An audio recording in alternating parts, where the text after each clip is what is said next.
ALP psycho. Psycho मतलब मनोवैज्ञानिक जांच, एप्टीट्यूड टेस्ट बोलते हैं एक्चुअली। पहले इसको बोला जाता था साइको टेस्ट। 2005 से लेटर निकला गवर्नमेंट ऑफ इंडिया का कि अब साइको को बोला जाएगा एप्टीट्यूड टेस्ट। तो होता था मनोवैज्ञानिक परीक्षण, अब ये हो गया अभिवृत्ति परीक्षण। अभिवृत्ति या एप्टीट्यूड का मतलब क्या होता है? आपकी रुचि, अभिरुचि मतलब आपकी रुचि किस तरफ है, आपकी रुचि किस तरफ है। रुचि है फोटोग्राफी में, फ़ोटो क्लिक करने में। आप पढ़ रहे हैं इंजीनियर, पढ़ रहे हैं इंजीनियरिंग, तो क्या कहा जाएगा? अभिरुचि के अनुरूप काम हो रहा है कि अभिरुचि के खिलाफ काम हो रहा है? तो आपको चलाना है ट्रेन, और अभिरुचि अगर है भोजपुरी फिल्म में हीरो बनने का, तब तो गड़बड़ होगा ना, एक्सीडेंट पक्का है। तो आपकी अभिरुचि एक लोको पायलट के अनुरूप है या नहीं। मनोवैज्ञानिक परीक्षण मतलब माइंड का टेस्ट। तो मन में क्वेश्चन उठेगा ना, CBT 1 क्लियर कर लिए, CBT 2 क्लियर कर लिए, अब ये लोग माइंड का जांच लेता है। माइंड खराब थोड़ी है मेरा, माइंड खराब रहता तो CBT 1 CBT 2 थोड़ी निकालते। अब माइंड टेस्ट कर रहा है, एप्टीट्यूड टेस्ट कर रहा है। तो आपके माइंड पे डाउट नहीं है, आपका माइंड बहुत बढ़िया है, इसीलिए तो 20 लाख लड़कों में से आपको चुना गया है। लेकिन आपकी रुचि लोको पायलट के जॉब से मैच करता है या नहीं, ये जानने की कोशिश की जाती है। क्योंकि लोको पायलट का जॉब बहुत जिम्मेदारी वाला जॉब होता है, बहुत रिस्पॉन्सिबिलिटी का जॉब होता है। इसको बोलते हैं जॉब ऑफ सेफ्टी कैटेगरी, मतलब संरक्षा कैटेगरी का जॉब, संरक्षा कैटेगरी का जॉब, ठीक है। और इस जॉब के लिए कुछ खास तरह का माइंडसेट चाहिए। आर्मी में जो जाते हैं वो भी सुरक्षा कैटेगरी के जॉब में जाते हैं। आर्मी में गए, पायलट जो बने, लोको पायलट बने, और साइको से ही पीछा नहीं छूटेगा। जब जब आपका प्रमोशन होगा उसके पहले साइको होगा। अभी आपको धीमी गति की ट्रेन मिलेगी, मतलब जिसका स्पीड 110 किलोमीटर पर आवर से कम है, मैक्सिमम स्पीड। उसके बाद हाई स्पीड ट्रेन मिलेगी 110 किलोमीटर पर आवर से जिसका ज़्यादा है। उसके बाद ऊपर वाले और जापान की कृपा हुई तो बुलेट ट्रेन भी मिल जाएगी, अभी तो चली नहीं है, तो उसका तो 250 किलोमीटर के से ऊपर स्पीड होगा। तो जब जब आपको प्रमोशन या हाई स्पीड ट्रेन की तरफ बढ़ेंगे तब तक साइको होगा, और अलग अलग कैटेगरी का साइको होगा। और अभी जो ट्रेन चल रही है 160 किलोमीटर 150 किलोमीटर पर आवर की स्पीड से, 150 किलोमीटर पर आवर की स्पीड से अगर ट्रेन चलेगी तो पर मीटर करीब हमको लगता है 40 मीटर की डिस्टेंस तय करेगा। 150 किलोमीटर की स्पीड से भी 130 किलोमीटर तो बहुत कॉमन हो गया है। इस रूट पर हम देखे हैं पटना से मुगलसराय के बीच में, हाँ जी, पटना से मुगलसराय के बीच में मैक्सिमम ट्रेन 130 किलोमीटर तक जाती है, 130 128 तक चलती है। कानपुर जोन में तो 150 किलोमीटर तक ट्रेन चलती है, चाहे उधर शताब्दी वगैरह चलती है। एक और है, क्या नाम है उसका, गीतांजलि या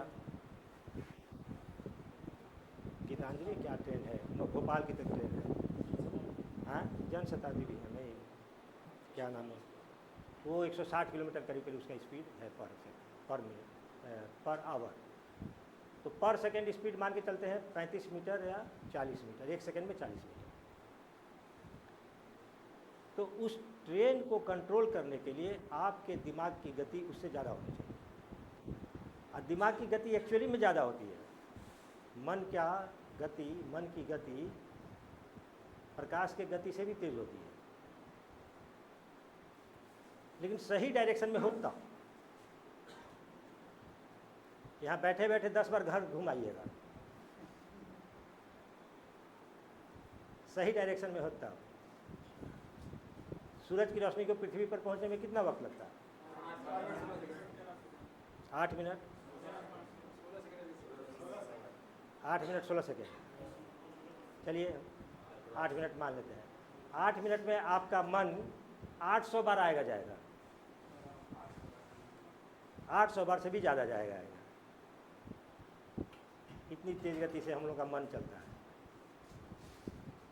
तो गति में तो कमी नहीं है। The speed of mind is more than the speed of light. 3 lakh kilometre पर सेकेंड। तो मन की गति तो उससे भी तेज चलती है, लेकिन सही तरीके से चले तब। इसके जैसा पावरफुल कोई चीज़ नहीं है। और अगर डिरेल्ड हो गया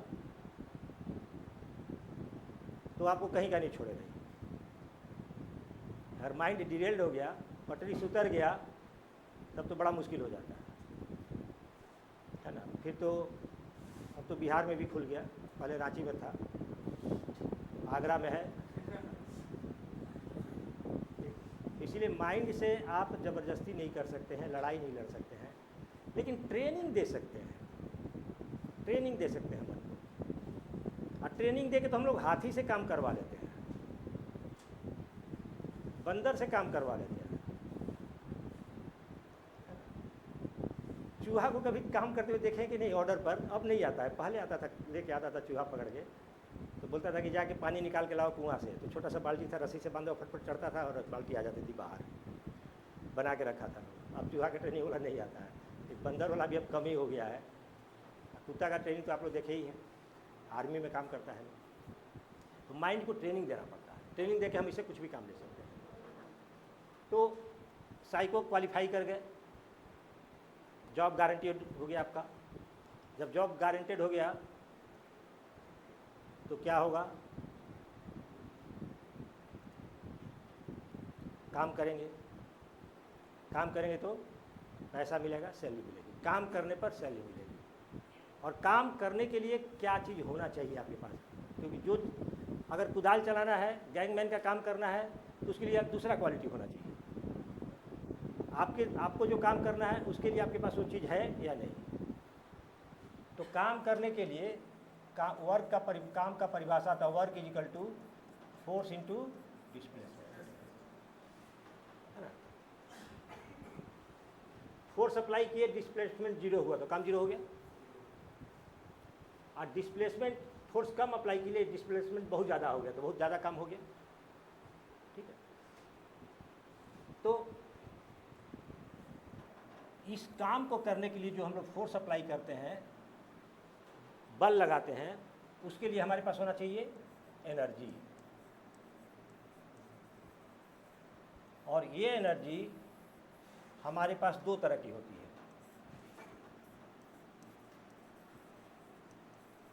फिजिकल एनर्जी और मेंटल।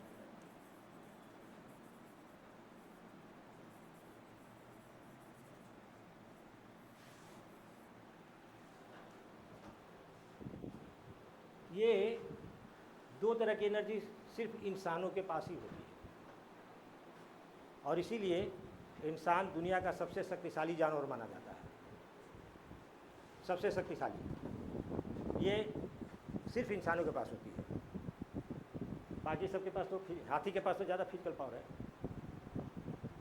लेकिन फिर भी मनुष्य के इशारे पर चलता है, क्योंकि उसके पास मेंटल एनर्जी कम होती है। और मनुष्य का दिमाग उसके बॉडी के हिसाब से सबसे भारी होता है। किसी भी जानवर के बच्चे को तैरना नहीं सीखना पड़ता है। किसी भी जानवर के बच्चे को तैरना नहीं सीखना पड़ता है। पानी में फेंकिए, तैर के निकल जाएगा। किसी भी जानवर को उठा के पानी में फेंकिए, डूब के नहीं मरेगा। सिर्फ इंसान ही डूब कर मरता है। उसको तैरना सीखना पड़ता है। क्यों? हाँ, क्या भारी होता है? शरीर। अरे हाथी से ज़्यादा भारी थोड़ी हम लोग का शरीर है। मस्तिष्क का वजन उसके शरीर के रेशियो में अधिक होता है। और इसीलिए आदमी के पास सबसे ज़्यादा मेंटल पावर होता है। आदमी को सीखना पड़ता है कि अपने सिर को पानी के ऊपर कैसे रखें। और बाकी सभी जानवरों का दिमाग का वजन उसके शरीर के रेशियो में बहुत कम होता है, इसीलिए उसका पानी में ही रहेगा, डूब के नहीं मरेगा। आदमी भी अगर किसी आदमी का देखिएगा पानी में डूबा हुआ आदमी अगर होगा तो ये सर पानी में रहेगा, बाकी बॉडी ऊपर रहेगा, लेकिन सर पानी के अंदर रहेगा। सबसे भारी होता है किसका? इंसान का दिमाग। और दिमाग का वजन कितना होता है? ठीक, 1300-1400, 1350 ग्राम मान लीजिए एवरेज, 1350 ग्राम। और अगर 60 केजी का आदमी है, एवरेज मान लीजिए 60 किलो का आदमी होगा, तो कितना परसेंट हुआ उसका?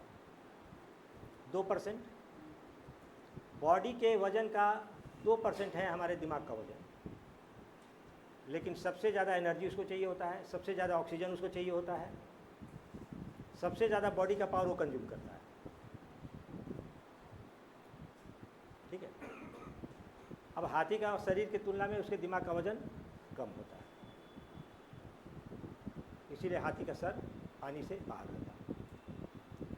लेकिन हर इंसान का दिमाग का वजन वही 1350 ग्राम ±50, है ना। लेकिन आदमी के परफॉर्मेंस में ज़मीन आसमान का अंतर होता है। स्टूडेंट में देखिएगा, एक स्टूडेंट को 45% मार्क्स आता है तो दूसरा को 95% आता है एक ही क्लास में।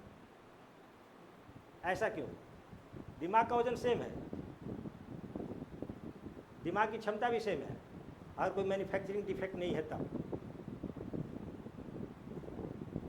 तो परफॉर्मेंस में अंतर क्यों हो जाता है? क्योंकि जिसको 45% आता है वो अपने दिमाग का सही तरीके से इस्तेमाल नहीं करता, और जिसको 90% आता है, 95% आता है, वो अपने दिमाग का सही तरीका से, जैसे मोबाइल फ़ोन हर आदमी के पास है, स्मार्टफोन सबके पास है। बहुत सारे अभी भी ऐसे लोग हैं जो अपने मोबाइल फ़ोन से किसी तरह से फ़ोन कर देते हैं और फ़ोन रिसीव कर लेते हैं, लेकिन फ़ोन नंबर सेव करना नहीं आता है उनको, व्हाट्सएप कैसे करेंगे उनको नहीं आता है। बहुत सारे ऐसे लोग मिलेंगे। तो इसका मतलब क्या हुआ? उसके मोबाइल में गड़बड़ी है, उसके मोबाइल में दूसरा आदमी है, फ़ोन करता है, रिसीव करता है, नंबर सेव करता है, कैलकुलेटर का काम लेता है ना, फ़ोटो लेता है, इंटरनेट सर्फिंग करता है, व्हाट्सएप करता है, फेसबुक, इंस्टाग्राम सब पर एक्टिव रहता है। क्यों? क्योंकि उसे उसका आइडिया, मतलब दोनों का मोबाइल सेम है, सेम कंपनी का, सेम पावर, लेकिन एक आदमी जो अपने मोबाइल को सही तरीके से यूज करता है वो ज़्यादा काम लेता है, और जो नहीं जानता है वो कम काम। बस दिमाग के बारे में इतना ही अंतर है। अगर एक बार आप ये समझ जाइए कि आपके दिमाग को सही तरीके से यूज करके आप भी दूसरों से आगे जा सकते हैं, तो बड़ी आराम से आगे निकल जाइए। बस इतना ही फ़र्क है। अब फिजिकल पावर क्या होता है? शारीरिक शक्ति। शारीरिक शक्ति का मतलब कितना वजन उठा सकते हैं, कितनी दूर भाग सकते हैं, कितना तेज़ भाग सकते हैं, है ना, कितनी आपकी स्टेमिना है, ये सब मिला के आपका फिजिकल पावर बनता है। और जिस जॉब में इसकी ज़रूरत पड़ती है, किसकी? फिजिकल पावर की। आर्मी में पड़ती है, अरे आपके रेलवे में है, कितना वजन उठाना पड़ता है? 35 केजी। आप लोग के लिए 27 केजी है ना, 20 केजी है। अरे 35 केजी है जी। 200 मीटर, 200 मीटर ना, अच्छा 100 मीटर, और टाइम 2 मिनट। वहाँ साइको होता है क्योंकि उसको ज़रूरत ही नहीं है, वहाँ पर फिजिकल पावर की ज़रूरत है। अरे बीच में बंद हो गया था वो, लड़के बोले कि बहुत टॉर्चरिंग है, बहुत यातना देकर हम लोग का फिजिकल होता है, ये नहीं होना चाहिए, तो रेलवे ने हटा भी दिया। बोला कि ठीक है। और उसके बाद 50% से ज़्यादा लड़का जॉब ज्वाइन करके भाग जाते थे, तब रेलवे ने कहा कि नहीं अब फिर होगा, अब फिर फिजिकल होता है। अगर उतना आप कर सकते हैं आप वो जॉब करेंगे, वहाँ जहाँ फिजिकल, आर्मी में फिजिकल पावर की जरूरत, पुलिस में फिजिकल पावर की जरूरत पड़ती है। IAS 4 फीट का आदमी भी बन सकता है, IPS 5 फीट 6 इंच से आदमी का, 5 फीट 5 इंच से नीचे का आदमी नहीं बन सकता है, क्योंकि IPS को फिजिकल पावर चाहिए, इंडियन फॉरेस्ट ऑफिसर को फिजिकल पावर चाहिए, 4 घंटे में 25 किलोमीटर चल के दिखाना पड़ता है उसको, ये क्वालिफाई करेगा तब जॉब मिलेगा, IAS के बराबर का जॉब है वो। लेकिन ये अगर काम करता है तब जॉब उसका फाइनल होता है। तो कहने का मतलब क्या हुआ कि जहाँ पर इसकी ज़रूरत है वहाँ पर इसकी जाँच होगी, जहाँ पर इसकी ज़रूरत पड़ती है इसकी जाँच होती है, जहाँ पर दोनों की ज़रूरत पड़ती है दोनों की जाँच होती है। आर्मी में ऑफिसर बनने के लिए CDS या NDA जो लड़के करते हैं उनका ये भी होता है ये भी होता है, दोनों जाँच होता है। ठीक है, तो ये तो पावर हमको पता है कि क्या होता है, और इस पावर को हम लोग कैसे बढ़ाएंगे? खा पी के। अच्छा चलिए, सही से खान पान, ये सही ज़्यादा जवाब हुआ। और एक्सरसाइज। कल अगर बोल दिया जाए कि जिसको जिसको फिजिकल में पास करेगा वो लोको पायलट बनेगा, तो यहाँ तो कोई नहीं आएगा, फिर सब रोड पर दिखेंगे सुबह सुबह 5 बजे, दूध की दुकान पर, फल की दुकान पर, है ना। तो फिजिकल पावर क्या है और कैसे बढ़ाएंगे ये हम लोग को सबको पता होता है। और ठीक उसी पैटर्न पर मेंटल पावर क्या है और मेंटल पावर को कैसे बढ़ाएंगे है पैट सिस्टम से वही, लेकिन इसके बारे में जानकारी नहीं होती है, जिसके चलते आप लोगों को परेशानी बहुत ज़्यादा होती है, बहुत ज़्यादा परेशानी होती है। तो मेंटल पावर में क्या क्या चीज़ें होगी, तो जिसको बोलेंगे कि मेंटल पावर हमारा है। मेंटल पावर के अंतर्गत कौन कौन सी बातें आती हैं? तो मेंटल पावर के अंतर्गत जो पहली बात आती है वो है आपकी एकाग्रता की शक्ति, कंसंट्रेशन।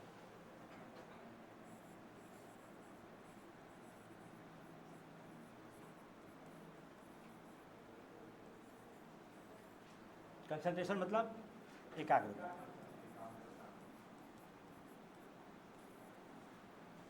दूसरा है मेमोरी पावर, स्मरण शक्ति।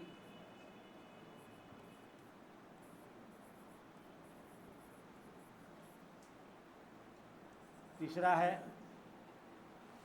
Observation,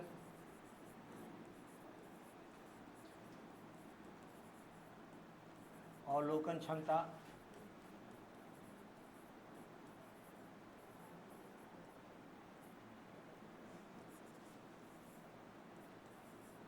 decision making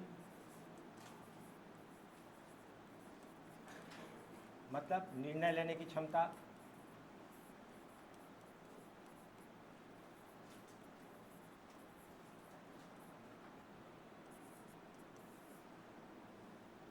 imagination,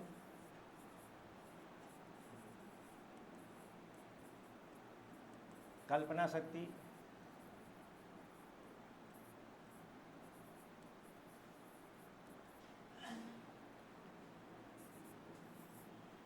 perception,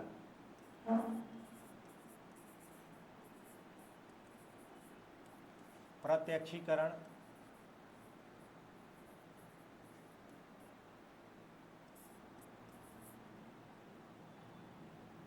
will power,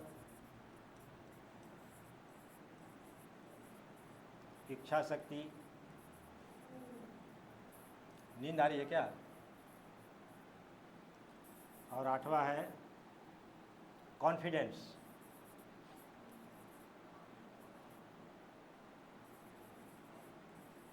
आत्मविश्वास की शक्ति।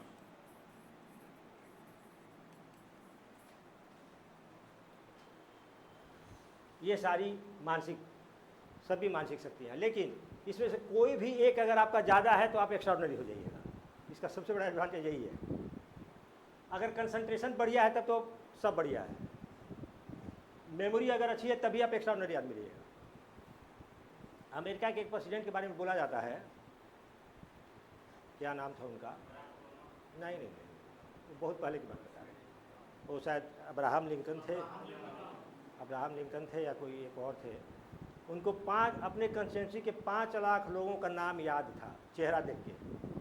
उस 5 लाख लोगों को जब वो देखते थे तो उनको नाम से बुलाते थे, है ना, नाम से बुलाते थे। अब 5 लाख आदमी का नाम जिसको याद हो, प्रेसिडेंट रहे अमेरिका का, बोले कि क्या क्या हाल चाल है, तो सुनिए उसका सीना, उसका काम कुछ नहीं करे, वो खाली नाम लेके हाल चाल पूछ ले तो उसका सीना चौड़ा हो जाए। एक राष्ट्रपति महोदय हमको जानते हैं पर्सनली, नाम लेते हैं मेरा, 5 लाख लोगों का नाम है। तो कोई भी चीज़, विल पावर किसका सबसे ज़्यादा स्ट्रांग था? जिन्होंने इतिहास बनाया। एक तो हाल फिलहाल में थे नेपोलियन, साधारण व्यक्ति और महान विजेता बोला जाता है यूरोप में। नेपोलियन को विजेता, आया देखा और जीत लिया, यही ना उसके बारे में बोलते हैं। ही केम ही सॉ, आया देखा और जीत लिया। व्हील पावर का स्ट्रॉन्ग आदमी था, साधारण व्यक्ति, सड़क से उठ के प्रधानमंत्री बना फ्रांस का राष्ट्रपति।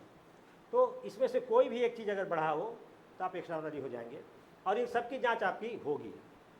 जो जांच लिया जाएगा, टेस्ट किया जाएगा, इन सब के को ही परीक्षण मतलब कि चेक किया जाएगा कि किस लेवल पर आपका है। ठीक, अब इन सब को बढ़ाने के लिए क्या करना है ये आपको जानना ज़्यादा जरूरी। प्रैक्टिस तो करना ही है, कंसेप्ट तो जानना ही है, प्रैक्टिस तो सब करेंगे, लेकिन इस पर भी काम करना पड़ेगा, क्योंकि जब तक इस पर काम नहीं करेंगे ये प्रैक्टिस में इम्प्रूवमेंट एक लेवल के बाद रुक जाएगा।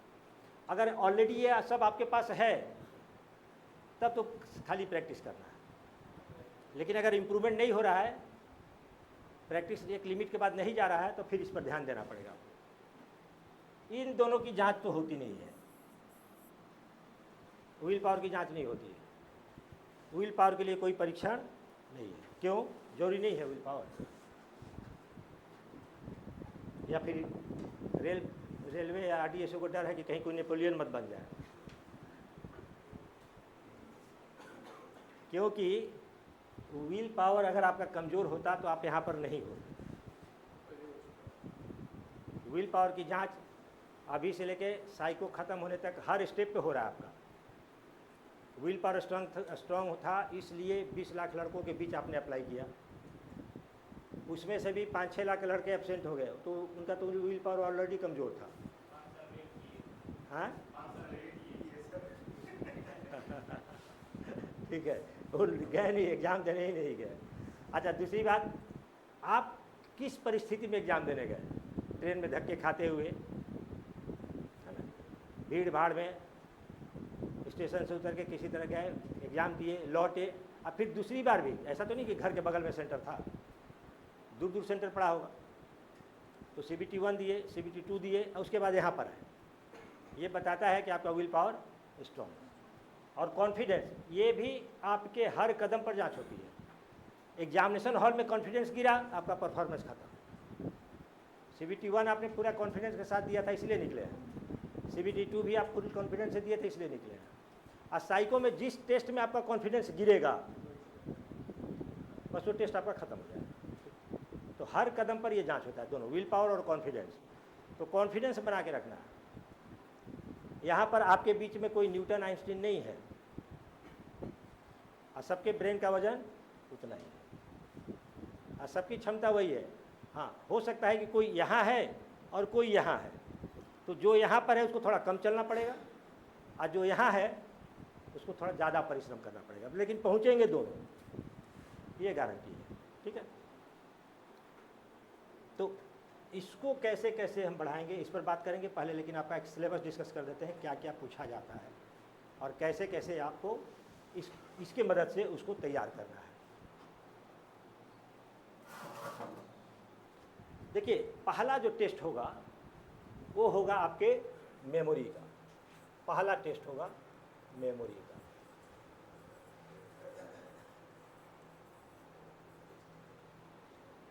ये टेस्ट हमेशा 2 सेट में होता है। पहले एक सेट का होगा और तुरंत उसके बाद दूसरा सेट आएगा। तो पहला सेट जो होगा, दूसरा सेट भी सेम ही होगा। सेम का मतलब वही नहीं, उसी पैटर्न का, है ना, उसी पैटर्न का पूछेगा। अब तक इसमें 5 मेमोरी का बहुत सारा टेस्ट बैटरी बना हुआ है। अब तक इसमें 5 पूछा गया है, और एक और है जो मोटरमैन का पूछा गया है, आप लोगों का नहीं पूछा गया है। मैप मेमोरी मोटरमैन को पूछा गया है, आप लोगों का नहीं है। तो पहला इसमें है 12 फिगर, और दूसरा है फिगर टू फिगर। इसको 12 फिगर को मेमोराइजिंग द फिगर भी बोलते हैं, या मालदा पैटर्न बोला जाता है, क्योंकि सबसे पहले मालदा बोर्ड में ये पूछा था 12 फिगर। सबसे पहली बार जो इंट्रोड्यूस हुआ था मालदा बोर्ड में इंट्रोड्यूस हुआ था। थर्ड है आपका फिगर डिजिट, फोर्थ है ट्रैक और फिफ्थ है हाउस। अभी तक इतना पूछा गया है। मैप मेमोरी पूछा नहीं गया आपका, मैप मेमोरी पूछा नहीं गया। अगर 12 फिगर पूछेगा तो 2 सेट में पूछेगा, फिगर टू फिगर 2 सेट इसी का पूछेगा, है ना, इसमें से कोई भी एक पूछेगा। तो ये 5 टेस्ट बैटरी है।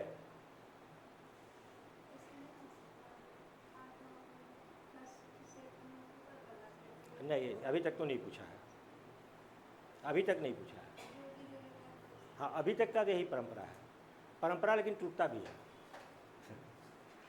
तो हर परिस्थिति के लिए तैयार रहिए, अपना कॉन्फिडेंस बनाए रखिए। और कॉन्फिडेंस बनाने का सबसे आसान तरीका क्या है कि आपको जो कठिन लगता है वो सबको कठिन लग रहा है। और तो एग्जाम्सन हमने लड़का लोग को बोलते थे कि बहुत डिफ़िकल्ट क्वेश्चन आए, ऑफलाइन एग्जाम होता था तो डिफ़िकल्ट क्वेश्चन आए और कुछ समझ में नहीं आए, अब लड़के क्वालिफाई किए हैं। मज़ेदार बात यही है कि इस फार्मूला को यूज़ करके लड़के क्वालिफाई भी किए हैं। कुछ नहीं समझ में आ रहा है, पेन का ढक्कन बंद करो, है ना, हाथ पैर का मुट्ठी उठी बंद करो, आपको बता देंगे कैसे करना है। और गौर से सबका चेहरे का स्टडी करो पहले, एग्जामिनेशन हॉल में जो जो बैठा है, तो देखोगे कि कोई पसीना पोंछ रहा है, किसी का गला सूख रहा है तो पानी पी रहा है ना, सबके चेहरे पर 12 बजे हुए हैं।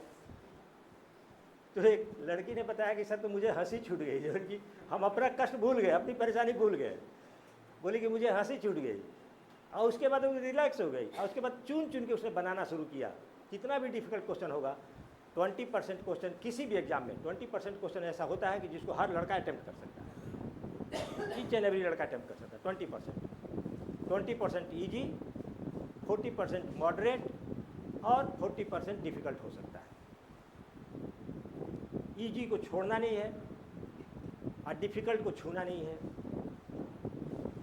और मॉडरेट को अटैम्प्ट करना है। लेकिन इसके लिए प्रैक्टिस करना पड़ता है शुरू से, आइडेंटिफाई करने के लिए। तो आप लोग को क्या होता है, क्वेश्चन नंबर 1 डिफ़िकल्ट है, क्वेश्चन नंबर 2 आप डिफ़िकल्ट है कब पता चला, बनाना शुरू किए, पहले बनाना शुरू किए नहीं बना, दूसरा बनाना शुरू किए नहीं बना, तीसरा बनाना शुरू किए नहीं बना, चौथा बनाना शुरू किए नहीं बना। अब आपका कॉन्फिडेंस लेवल, अब 5वां मिला आपको इजी, लेकिन तब तक आप इतने थक चुके हैं, वो भी डिफिकल्ट हो जाएगा। पहला है छोड़ो इसको नहीं बनाइए, दूसरा छोड़ो नहीं बनाइए, तीसरा छोड़ो नहीं बनाइए, ये मत घबराइए कितना बनेगा, चौथा नहीं बने, हाँ 5वां आएगा, हाँ ये बनेगा, अब शुरू हुआ बनना। तो ये एक आर्ट है स्किप करना, ये आर्ट है, और ये आपको ब्रेन को देना चाहिए, ये आर्ट है, डिफ़िकल्ट से टकराना नहीं है, स्किप करना है। और बहुत बड़ा मनोवैज्ञानिक फैक्ट है, सच्चाई है। बंदर को कैसे पकड़ा जाता है आप लोगों को पता नहीं होगा। बंदर को पकड़ने के लिए जाल नहीं बिछाया जाता है, एक घड़े के अंदर चना रख दिया जाता है, चना पानी में फुला के चना रख दिया जाता है घड़े के अंदर, और उसका मुंह थोड़ा पतला होता है, और उसको मिट्टी में दबा दिया जाता है, मुंह खुला रहता है उसका, और जहाँ बंदर रहता है पेड़ पे वहीं नीचे जाके दबा दिया जाता है। बंदर सुबह सुबह उठा, देखा कि अरे आज तो नाश्ता पानी का इंतजाम सही है, घड़ा में हाथ डाला, बहुत बड़ा मुट्ठी बंद किया, तो घड़ा का मुंह उतना ही चौड़ा होता है कि हाथ जाएगा ऐसे, लेकिन मुट्ठी जब बन जाएगा तो वापस नहीं निकलेगा। बंदर चना नहीं छोड़ सकता। उसके दिमाग में क्या है कि जब हाथ इधर से गया तो निकलेगा भी इधर ही से, वो छोड़ नहीं सकता है, और 2-3 घंटा में थक के चूर हो जाता है। उसके दिमाग में है कि निकलेगा तो खाना मिल जाएगा, हाथ निकलेगा खाना मिल जाएगा, एक मतलब भर पेट खाना तो हाथ की मुट्ठी में बंद है। जब थक के चूर होकर चुपचाप बैठ जाता है, तब मदारी वाला आता है उधर से, उसके गले में पहले रस्सी बांधता है, रस्सी बांधने के बाद घड़े का मुंह तोड़ता है, क्योंकि पता है कि हाथ नहीं खोलेगा। घड़े का तोड़ता है, तोड़ने के बाद उसका हाथ बाहर निकलता है, तो बंदर को लगता है कि तो मेरा बहुत बड़ा दोस्त है, ये तो मेरा शुभचिंतक है। बाद में पता चलता है कि उससे बड़ा दुश्मन उसका कोई नहीं था, जब पीट पीट के ट्रेनिंग देना शुरू करता है। तो जैसे कठिन प्रश्नों के साथ आप उलझ गए तो क्या बन गए? अगर बंदर होशियार, अगर इंसान होता, इंसान होगा, इंसान का छोटा बच्चा भी है, हाथ डालेगा नहीं निकलेगा तो मुट्ठी खोल देगा, हाथ निकाल लेगा, उसके बाद कोशिश करेंगे थोड़ा सा निकाल के देखते हैं, पूरा मुट्ठी नहीं बंद करते हैं, तो होशियार आदमी वो होगा। ठीक है, तो आप लोग रीजनिंग का देखते होंगे एग्जाम, रीजनिंग में जनरली नंबर सीरीज का क्वेश्चन शुरू में ही रहता है,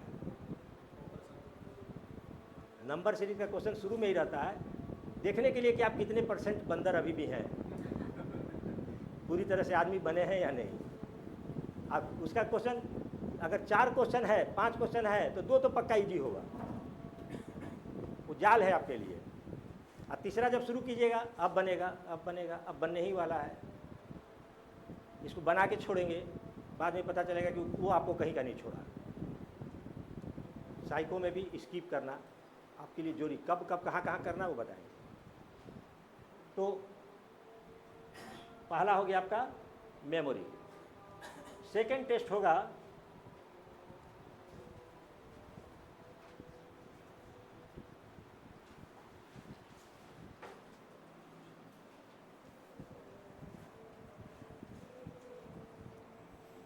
फॉलोइंग डायरेक्शन टेस्ट। फॉलोइंग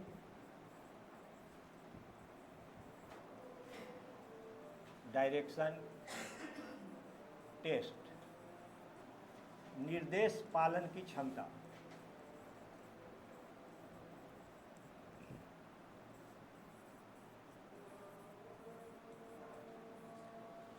आपको जो डायरेक्शन दिया जाता है कितनी जल्दी उसको फॉलो कर लेते हैं। एक ही बात को 4 बार पूछते हैं या एक ही बार में समझ जाते हैं। तो एक बार में पढ़कर आंसर निकालने का प्रैक्टिस आपको डेवलप करना पड़ेगा। एक बार से 2 बार पढ़े, 3 बार पढ़े तो समझिए कि अब वो क्वेश्चन आपको फंसा के रखेगा। तो इसमें 2 तरह का टेस्ट अभी तक पूछा गया है, टेबल टेस्ट और वॉच टेबल टेस्ट।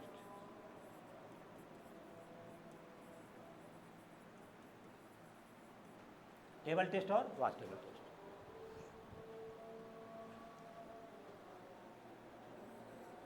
थर्ड, पहले इसको बोलते थे, थर्ड वाले को कंसंट्रेशन टेस्ट। 2018-19 के बाद इसको नाम रख दिया लोग test of power of observation. तो कंसंट्रेशन ऑब्जर्वेशन जैसे बताया ना कि सब मैच करता है, मिलता जुलता है। तो ये हो गया टेस्ट ऑफ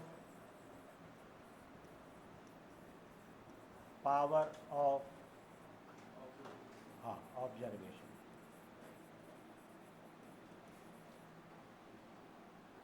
अवलोकन क्षमता, नहीं गलत लिखा गया, ये नहीं है, डेप्थ परसेप्शन है, सॉरी चौथा टेस्ट है ये है डेप्थ परसेप्शन।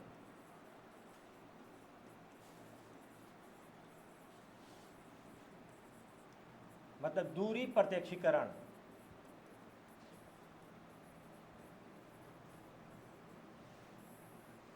दूरी प्रत्यक्षीकरण का मतलब क्या हुआ? दूरी का अंदाजा लगाना। आप प्रत्यक्ष आप देख रहे हैं, कितना सही अनुमान आप लगाते हैं दूरी का। आप लोगों ने मार्क किया होगा कभी, किसी पहाड़ की तरफ अगर आप जा रहे हैं बाइक से, कार में या बस में, आपको पहाड़ नज़र आते रहेगा, तो आप अनुमान लगाते हैं, सपोज आपको उसी पहाड़ तक पहुंचना है, तो आप अनुमान लगाते हैं कि आधे घंटे में पहुंच जाएंगे। कभी ऐसा घटना हुआ है? आधे घंटे चलने के बाद क्या पता चलता है? अभी तो जितना दूर वहाँ था उतना ही दूर यहाँ से भी है। इसको बोलते हैं दूरी का सही अनुमान लगाना, है ना। और 3D अगर चीज़ है, पहाड़ तो 3D ही है ना, 3 डायमेंशनल है, तो उसके अनुसार दूरी का सही अनुमान आप कैसे लगाते हैं। आर्मी को ट्रेनिंग दी जाती है, आर्मी वालों को पता रहता है, उनका डेप्थ परसेप्शन बहुत बढ़िया होता है। यहाँ पर आपको जो टेस्ट होगा 2 तरह का, एक का नाम है ब्रिक टेस्ट, ईंट परीक्षण बोलते हैं।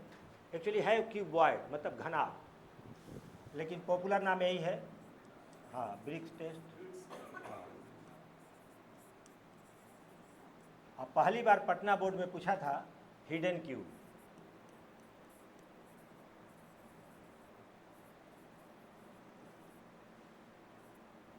हिडन क्यू टेस्ट, दूरी प्रत्यक्षीकरण, ये है टेस्ट 3।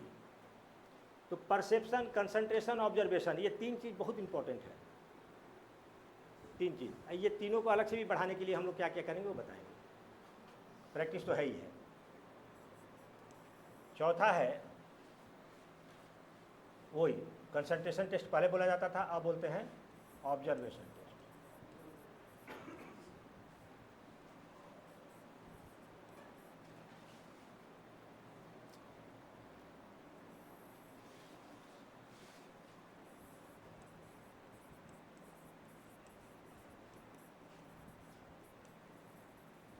अवलोकन परीक्षण,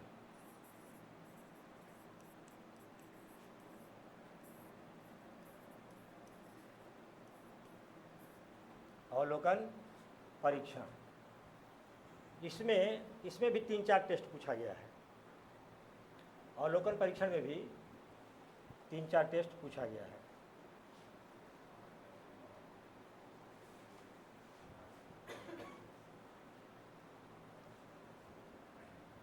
पहला है यस नो,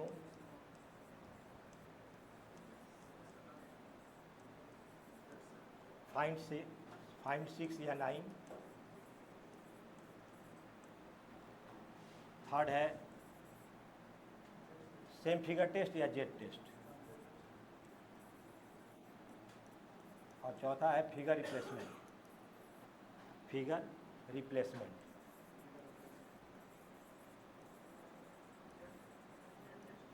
जेड टेस्ट भी बोलते हैं, सेम फिगर टेस्ट भी बोलते हैं उसको।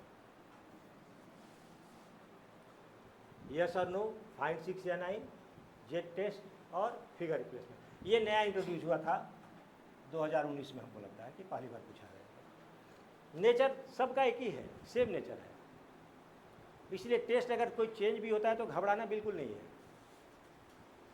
और तो अब तो सिस्टम पे बैठिएगा, दूसरे का चेहरा तो दिखाई देगा नहीं, लेकिन मान के चलना है कि सब परेशान होगा। ठीक है।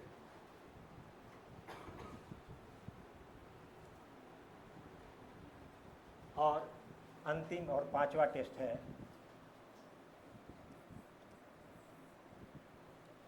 परसेप्चुअल स्पीड टेस्ट, उसको बोलते हैं।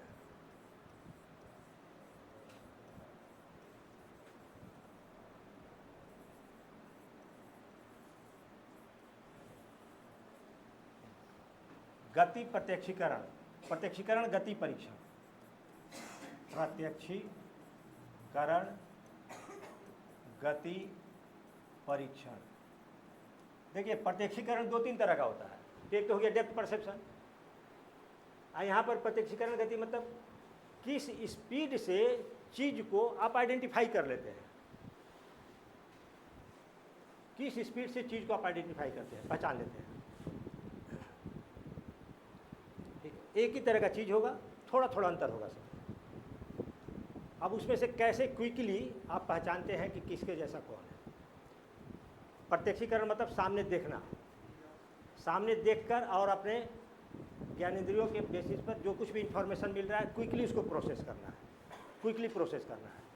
सारे के सारे क्वेश्चन आपको 4 से 6 सेकंड में करना रहता है। मेमोरी में मिलेगा 10 सेकंड और सेकंड टेस्ट में मिलेगा 30 सेकंड, 30 सेकंड। बाकी सब में 4 से 6 सेकंड, इससे ज़्यादा नहीं मिलेगा। इसमें अभी तक जो पूछा गया है सिमिलरिटी टेस्ट, ये सबसे ज़्यादा है।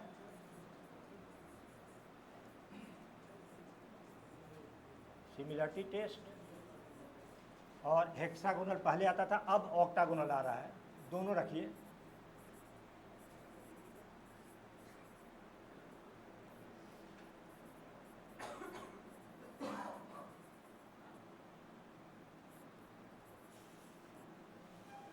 ये 5 टेस्ट आपका होगा।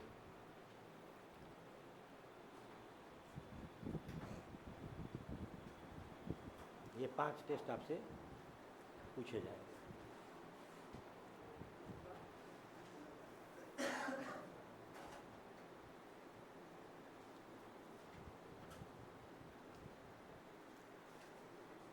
इसका कंसेप्ट समझना है, इस पर प्रैक्टिस करना है।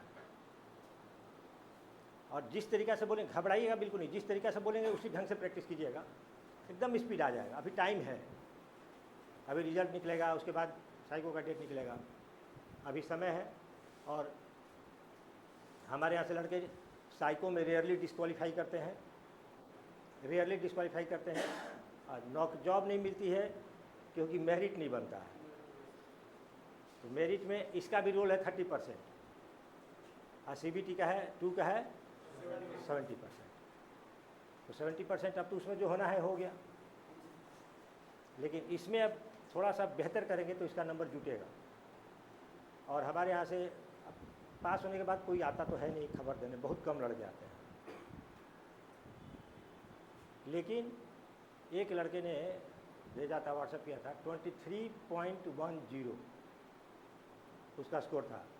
हाईएस्ट कितना होता है पता है ना इसमें? इसमें हाईएस्ट 24 होता है, साइको में हाईएस्ट 24 ही हो सकता है, 24 से ज़्यादा नहीं मिलेगा। और उसको था 23.10, मैक्सिमम को 20 से ऊपर आता है, 22 तो एवरेज आता है। हमारे यहाँ के लड़कों का 22 आराम से रहता है, और 23 हो जाए तो और बेस्ट है। एक एक नंबर पर बहुत लड़के होंगे, कंपटीशन है। अब आइए थोड़ा सा और बात कर लेते हैं। सिलेबस हो गया, अब आइए इसके बारे में बात करते हैं।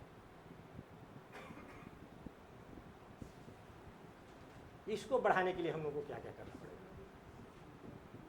ये कहाँ भाग के जा रहा है? ये तो आपके पास है, हम मान के चल रहे हैं कि ये है। कॉन्फिडेंस गिराएगा नहीं, सर इतना ही बन रहा है, कोई दिक्कत नहीं। बन रहा है कि नहीं बन रहा है वो देखिए, बन रहा है तो स्पीड भी बढ़ेगा, नहीं बन रहा है तो प्रॉब्लम है। इसके लिए 3-4 चीज़ों पर फोकस करना पड़ेगा आपको अभी से, ये ठीक करने के लिए। पहला है नींद, स्लीप।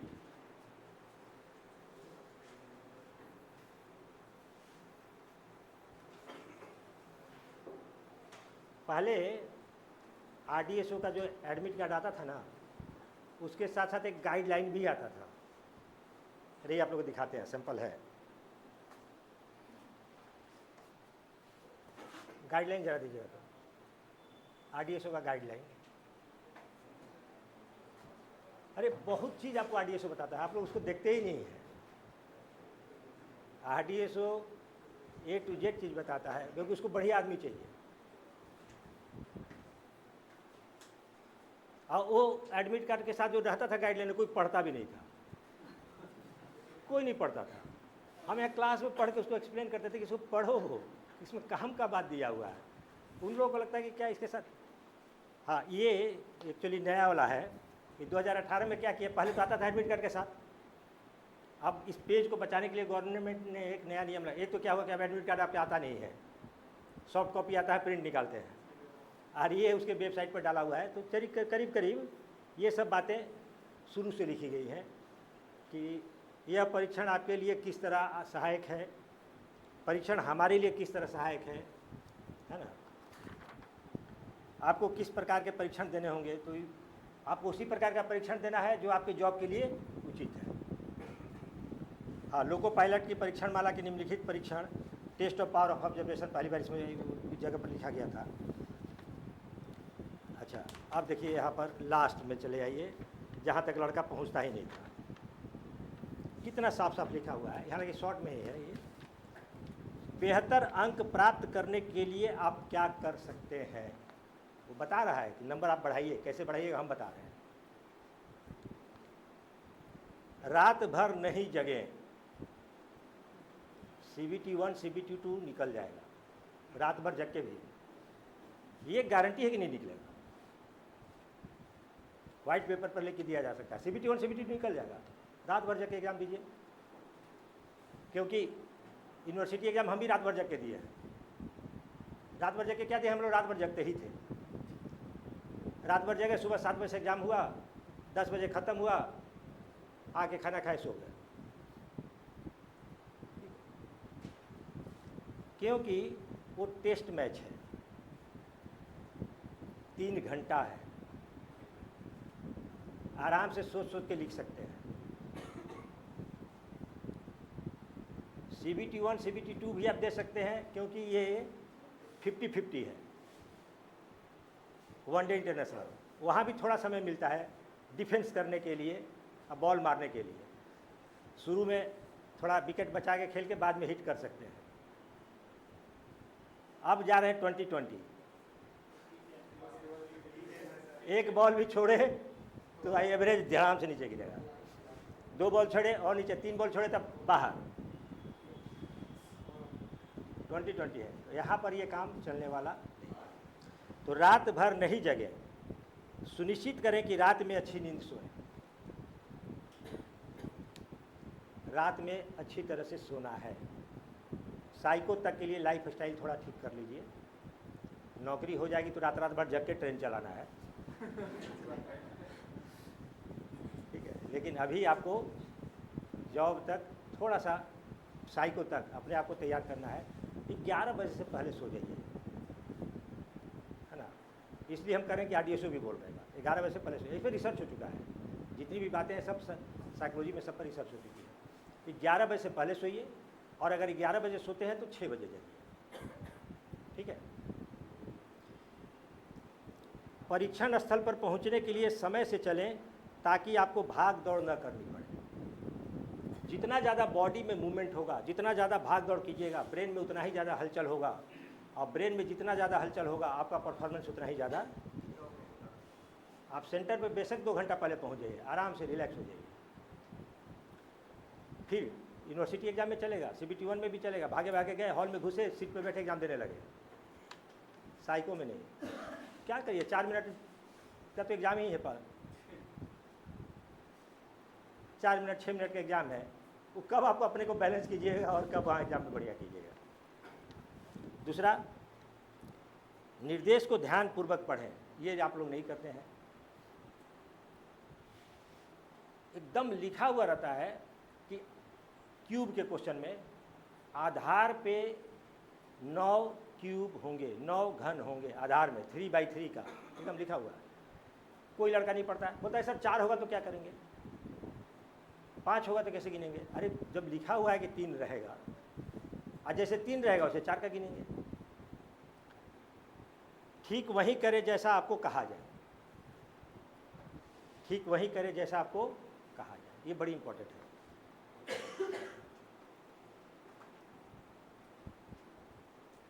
दो चार चीज़ तो अभी से दिमाग में रख लीजिए, उसके बाद वो बताते हैं हम आपको। अभी से लेके साइको तक किसी से बहस नहीं करना है, जो हम लोग की बहुत ज़्यादा आदत होती है। हम एकदम साबित करने की कोशिश करने लगते हैं कि मोदी बढ़िया है कि राहुल बढ़िया है। कोई इसके लिए आपको थैंक यू बोलने नहीं आ रहा है, दोनों में से, है ना। विराट बढ़िया बैटिंग करता है कि रोहित शर्मा बढ़िया बैटिंग करता है। इन सब बातों से एकदम, विवाद से एकदम बचिए, क्योंकि अगर आप विवाद बढ़ाएंगे तो साइको आपको नहीं मिलेगा, दिमाग में हलचल होगा। हाँ, अगर कोई 2 बात बोल भी देता है तो चुपचाप वहाँ से चले आइए, डायरी में उसका नाम लिख लीजिए, साइको के बाद बताना है, साइको के बाद बताना है, उस समय कुछ मत करिए। सड़क पे जा रहे हैं और किसी के साथ धक्का लग गया आपको, और जल्दी जल्दी जा रहे हैं ट्रेन पकड़ने के लिए, 2 मिनट में ट्रेन खुलने वाली है, अब दौड़ते हुए भाग रहे हैं और किसी आदमी से टकरा गए, जोर से टकरा गए। गलती आप ही की थी, गलती आपकी नहीं उसी की थी मान लीजिए, और जोर से टकरा गए, तो आप हड़बड़ी में हैं, गलती उसकी है लेकिन आप हड़बड़ी में हैं, तो गलती अब आपकी हो जाएगी। तो क्या बोलेगा, बहुत शरीफ आदमी होगा तब बोलेगा कि अंधे हो क्या, दिखाई नहीं देता है कैसे चलना चाहिए। बहुत शरीफ होगा तब ये बोलेगा, नहीं तो क्या क्या बोलेगा वो ही जानता है। तो आपके पास अब 2 ही रास्ता बचता है ना, कि खड़े होकर साबित कीजिए कि आप अंधे नहीं हैं, या फिर आप ट्रेन पकड़िए भाग के। क्या करेंगे, हमेशा दिमाग में रखिए कि लोको पायलट का जॉब जा रहा है, बहस करिए लोको पायलट का जॉब जा रहा है, झगड़ा कर रहे हैं लोको पायलट का जॉब हाथ से निकल रहा है। एकदम दिमाग में, एकदम अर्जुन की तरह आप अपना तीर एकदम सेट करके रखिए चिड़िया की आँख पे, जहाँ पर आपको एकदम ट्रेन का इंजन दिखाई पड़ना चाहिए, उसका गेट खुला हुआ आपके लिए। इसके अलावा अगर कुछ भी दिखाई पड़ रहा है, कंसंट्रेशन का जांच होने वाला है। अर्जुन आपको बनना ही पड़ेगा, कंसंट्रेशन का जांच होने वाला है। ये बहस एकदम नहीं करना है। अब सुनिए, आपको बताते हैं, मुजफ्फरपुर बोर्ड का एग्ज़ाम था। एक स्टूडेंट आके यहाँ बैठा हुआ था, मुँह लटका के एग्ज़ाम दे दिया था। अब महीनों साइकिल चलता था, हर बोर्ड का अलग अलग एग्ज़ाम होता था, ऑफलाइन एग्ज़ाम होता था। तो एक बोर्ड का 15 दिन 20 दिन, एक बार तो 2 महीना एग्ज़ाम चला था चंडीगढ़ बोर्ड का। 1 दिसंबर से 25 दिसंबर, और फिर जनवरी में शुरू करके ले गया फरवरी तक, 2 बार चला था। तो लड़का आया मुजफ्फरपुर से एग्ज़ाम देके, अब बैठा हुआ था मुँह लटका के। बोले क्या हुआ? बोला मेरा साइकिल बर्बाद हो गया। बोले क्यों बर्बाद हो गया? बोला कि सर गलती तो मेरा ही लग रहा है। बोले बेशक तुम्हारा ही गलती रहा होगा, क्या होगा? तो बोला कि सर यहाँ लिखा है ना कि ठीक वही करिए जो बोला जाए। यहाँ लिखा हुआ साहब निर्देश में, ठीक वही करें जैसा आपको कहा जाए। यहाँ पर एक टेस्ट भी हो रहा है, फॉलोइंग डायरेक्शन टेस्ट। तो साइकोलॉजिस्ट एग्जाम लेते थे ऑफलाइन में, हर रूम में साइकोलॉजिस्ट होता था, कोई टीचर एग्जाम नहीं लेता था, साइकोलॉजिस्ट होते थे। और हर बच्चे का बॉडी लैंग्वेज वो चेक करते रहते थे, क्या कर रहा है, कौन क्या कर रहा है। तो उसने कहा था कि पहले अपना रोल नंबर भर दो OMR शीट पर, और OMR शीट पर भर कर तब टेस्ट देना। हर टेस्ट का डेमो होता है, अभी भी आपको भी डेमो मिलेगा। पहले टेस्ट का डेमो और उसके बाद मेन टेस्ट शुरू। तो डेमो दे दो और उसके बाद मेन टेस्ट के लिए हम तैयार हो जाओगे तो स्टार्ट बोलेंगे। तो लड़का क्या किया, पहले डेमो दे दिया, वहाँ तक चलिए कोई गड़बड़ी नहीं है। साइकोलॉजिस्ट आके बोला हम बोले थे कि पहले भरो, नाम लिखो, रोल नंबर लिखो, तब डेमो देना, तुम पहले डेमो क्यों दे दिया? इसको क्या करना चाहिए था? नहीं, इस लड़के को क्या जवाब देना चाहिए? गलती हो गया, सॉरी सर। बस जैसे बोले कि अगर कंधा से कंधा टकराया, बोलता है कि अंधे हो क्या, तो उसको बोले सॉरी सॉरी सॉरी से भाई साहब गलती होगी माफ़ कीजिए। आपकी गलती नहीं तब भी, क्योंकि आपको ट्रेन पकड़नी है। तो क्या बोलता है, तो उसे क्या फ़र्क पड़ता है, अभी रोल नंबर डाल देते हैं। हम लोग का ईगो बहुत बड़ा होता है ना, और सभी परेशानियों का कारण आपका ईगो ही होता है। एकदम रास्ते में आ रहे थे, एक ऑटो वाला को एक बाइक वाला से झगड़ा करते हुए देखे। कुछ नहीं, ऑटो वाला ब्रेक लेकर रोक दिया था और बाइक वाला एकदम दोनों भिड़े हुए थे। ईगो हर आदमी को है। आप रिक्शा वाला को भी आप कुछ नहीं बोल सकते हैं। अब वो जो समय हट गया, रिक्शा पुलर हो, ऑटो ड्राइवर हो, किसी को कुछ बोलिएगा वो आपको पलट कर बोलेगा, क्योंकि ईगो आज के डेट में हर आदमी के पास है। सबसे बड़ा प्रॉब्लम ही है ईगो। अब वो इतना डांटा उसको, साइकोलॉजिस्ट इतना डांटा कि वो बुरी तरह से हिल गया, एग्जाम उसका बर्बाद। इसीलिए बोलते हैं ठीक वही करें जैसा आपको कहा जाए। प्रत्येक उस प्रश्न का उत्तर सोच विचार कर दें। कहीं कहीं ये भी आप लोगों को सिखाया जाता होगा, या सुने होंगे, आपके फ्रेंड सर्किल में कोई बोलता होगा कि नेगेटिव मार्किंग नहीं है, लास्ट में 20 सेकंड बचा के सब पे ये रंग देना, चाहे BB रंग देना। ये गलती आपको नहीं करनी है। प्रत्येक प्रश्न का उत्तर सोच विचार कर दें, जल्दी से कार्य करें, ताकि अधिकांश परीक्षाओं की समय सीमा बहुत कम है। कठिन प्रश्न पर देखिए, अभी बंदर वाला एग्जाम्पल जो दिए थे आपको, क्या लिखा है, कठिन प्रश्नों पर समय नष्ट न करें। ये RDSO लिख के दे रहा है, इसका मतलब कठिन प्रश्न आने वाला है बाबू। अब ये साबित करना है कि हम बंदर नहीं हैं। लास्ट में क्या बोलता है, अपने समीप बैठे अभ्यर्थी के उत्तर की नकल न करें, क्योंकि उसका सवाल आपसे अलग होने की संभावना है। ये तो बोल रहा है कि नकल न करें, हम बोलते हैं कि अब बात भी नहीं करिए आप उससे, बगल वाले से कभी बात मत करिए। इसका भी एक एग्जाम्पल है, हालांकि उसका जॉब हो गया लड़के का, NTPC का एग्जाम्पल था। आया वहाँ पर हम बताते थे कि 35 क्वेश्चन करना रहता था पहला, और 25 पर क्वालिफाई कर जाओगे, 26 बना लोगे तो डेफिनेटली हो जाएगा। तो 35 क्वेश्चन था, डिफ़िकल्ट रहता ही है वो, 6-7 डिफ़िकल्ट रहता ही है। तो क्या किया कि 26 बना लिया खूब बढ़िया से, 26 में 26 करेक्ट होगा। बगल वाले से पूछा कि तुम कितना बनाया हो। ये गलती आप लोग मत करिएगा, गलती नहीं, ये पाप है। बगल वाला बोला कि 35 बनाया है, बोला कि सर जैसे वो बोला कि 35 बना है, मेरा हार्ट बीट तो बढ़ गया एकदम। अब तो लगा कि सीना फाड़ के बाहर निकलेगा। हाथ लाल हो गया, चेहरा लाल हो गया, पूरे बॉडी में सनसनाहट शुरू हो गया, हाथ मेरा थरथराने लगा, माउस नहीं पकड़ पा रहे थे। तो ब्रीदिंग का प्रैक्टिस हम कराते हैं, उन लोग को भी कराए थे, आप लोग को भी कराएंगे। बोला कि आप ब्रीदिंग एक्सरसाइज जो बताए थे, सांस लेना छोड़ना शुरू किए, जैसे सांस लेना छोड़ना शुरू किए उसी स्टाइल में 1 मिनट के अंदर अंदर 2 मिनट के अंदर हम नॉर्मल हुए, फिर माउस बढ़िया से पकड़ पाए, फिर हम नॉर्मल हो गए, दूसरे टेस्ट के लिए तैयार हो गए। चलिए, दूसरा टेस्ट था ऑड नंबर एडिशन। 30 क्वेश्चन होता है उसमें, टोटल 26 बनाया ये। फिर गलती किया, पूछा कि कितना बना बगल वाला से, लेकिन इस बार वो वाला 21 बना। तब इसको थोड़ा कॉन्फिडेंस आया, तब थोड़ा इसको कॉन्फिडेंस आया कि हम उससे आगे हैं, एक में तो आगे हैं। तब उसके बाद पूछना बंद किया। अब बात भाई उसका रोल नंबर, हम बोले कि रोल नंबर उसका लिखे हो कि नहीं? बोला कि हाँ सर लिख लिया है। रिजल्ट निकला, उसका नहीं हुआ था, इसका हुआ था। उसका नहीं हुआ, इसका 35 बनाने से नहीं होगा, सही सही बनाने से होगा। रंगने का कंपटीशन थोड़ी है वहाँ, ठीक है? तो बगल वाले से बात न करें, सारी बातें तो इसमें रखी हुई हैं। इसके अलावा जो कुछ बात है जो आपको नहीं बताया गया है, वो आपको स्लीप, नींद आपको पूरी लेनी है। दूसरा भोजन, डाइट।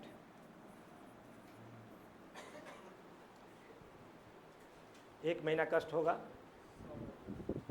ठीक है? भोजन कंट्रोल करना पड़ेगा, आपको अपना पसंदीदा खाना छोड़ना भी पड़ सकता है। 1 महीना के बाद जम के खाइएगा सुबह शाम। मेरी जिम्मेवारी सिर्फ साइको तक की है, साइको तक मेरी बात मान लीजिए। जो खाना बंद करेंगे वो मत खाइएगा, है ना? अब बंद करेंगे उसी समय आपके दिमाग में टेंशन आ जाएगा। सबसे पहले क्या बंद करना है? Samosa, fast food. निकलना है आपको? हाँ निकलिए निकलिए। हाँ okay. Samosa, chaat pakori, burger, pizza, fast food, junk food, तला भुना, कचौड़ी, ये सब, पूड़ी पराठा, सब बंद। परमानेंट नहीं, है ना? मुर्गा, बंगाल के भी हैं कोई, बंगाल के हैं तो उनका बंद नहीं होगा, बाकी लोगों का मछली भी बंद रहेगा। मुर्गा, मछली, अंडा खा सकते हैं बॉयल्ड, मसालेदार अंडा नहीं, बॉयल्ड, है ना? ये सब बंद रखिए। साइको दे के निकलिए, उसी दिन 4 प्लेट मुर्गा खा लीजिएगा, कोई दिक्कत नहीं। साइको तक के लिए बंद करके रखिए। तो भोजन और क्या क्या करना है वो डिटेल में बताएंगे आपको। ये सब बंद करके, हाँ, सुबह का नाश्ता शुरू कर दीजिए आप। अंकुरित चना या मूंग, ये जरूर खाइए, बेस्ट नाश्ता सुबह का। मतलब आग पर बनी हुई चीज़ खाना जरूरी नहीं है। अंकुरित चना या मूंग, इसके साथ आजकल खीरा सस्ता मिल रहा है, खीरा, गाजर थोड़ा महंगा होगा, गाजर छोड़ दीजिए, खीरा खाइए। ककड़ी मिलता है, ककड़ी खाइए। तरबूज खाइए। अमरूद मिलता है, अमरूद खाइए। बनाना लीजिए, जो अवेलेबल हो सस्ता सुबह में। हाँ, बॉयल्ड अंडा 1 खा सकते हैं। दूध पी सकते हैं, गिलास हॉर्लिक्स मिला के पीना चाहे हॉर्लिक्स पी सकते हैं, ठीक है? ये हैबिट में डाल लीजिए, क्योंकि एनर्जी चाहिए इसको सबसे ज़्यादा, एनर्जी चाहिए। और क्या क्या खाना है वो हम आपको डिटेल में बता देंगे। उसके बाद ब्रीदिंग, श्वास, ब्रीदिंग, श्वास।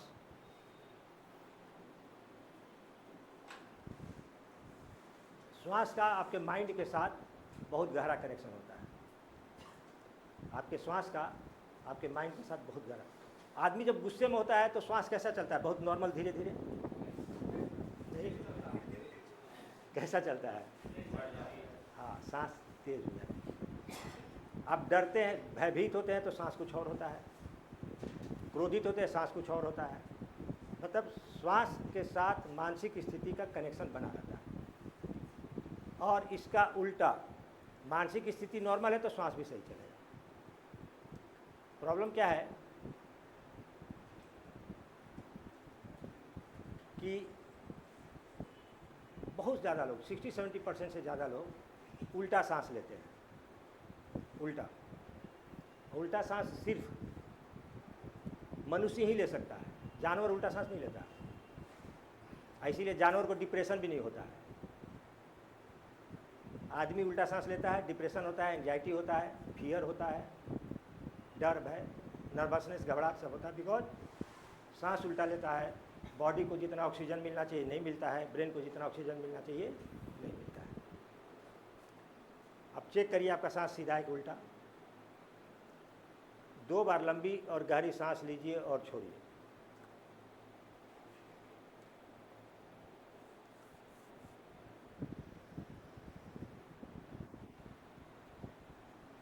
दो बार लंबी और गहरी सांस लीजिए और छोड़िए। हाँ, नॉर्मल कीजिए। अब बताइए, जब लंबी सांस ले रहे थे तो पेट अंदर जा रहा था कि बाहर आ रहा था? सबका बाहर आ रहा था। किसका किसका अंदर जा रहा था? 1 2 3 4 5 6 7। अब बाकी सबका बाहर आ रहा था।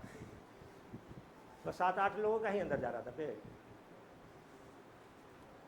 फिर से गौर करके देखिए, लंबी सांस लीजिए, पेट अंदर आ रहा है कि बाहर जा रहा है? आप बताइए, कितने लोगों का पेट बाहर आया? हाथ उठाइए। बस एक का। कितने लोगों का पेट बाहर आया? 2 1। अरे डर डर के नहीं, कॉन्फिडेंस से उठाइए ना पूरा, थोड़ी हम जेल भेज रहे हैं। 1 हाँ 4। अब नहीं, बस इतने लोग का। सांस ले तो पेट बाहर आया। अब बाकियों का सांस उल्टा है। सांस लेने पर पेट अगर अंदर जाता है तो आप उल्टा सांस ले रहे हैं, आपके बॉडी में ऑक्सीजन कम जा रहा है। किसी भी गाय भैंस को देखिएगा, या बिल्ली को, कुत्ता को, या छोटा बच्चा को, इंसान के छोटे बच्चे को देखिएगा, अगर छोटा बच्चा सोया हुआ हो तो गौर से देखिएगा, जब सांस लेगा तो उसका एक्सपेंशन होगा, और सांस छोड़ता है तो कॉन्ट्रैक्शन होता है। बॉडी फैलता है, सांस लेता है। जानवरों को भी देखिएगा, सांस लेगा तो बॉडी फैलेगा। छोटा बच्चा भी, क्योंकि उसको उस समय तक डिप्रेशन एंजाइटी नहीं रहता है।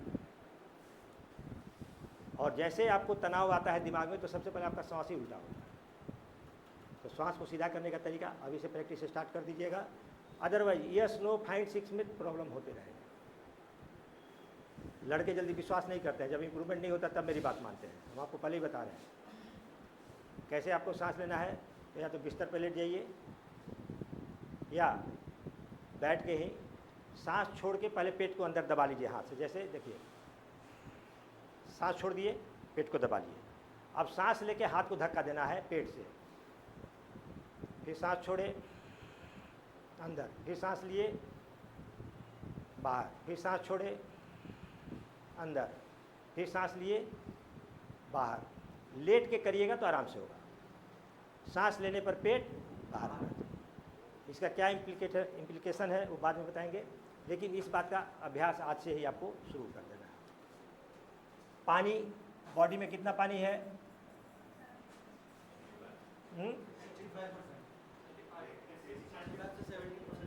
70%। हाँ, 70% तक पानी है, और उससे कम होगा तो डिहाइड्रेशन होगा। और डिहाइड्रेशन होगा तो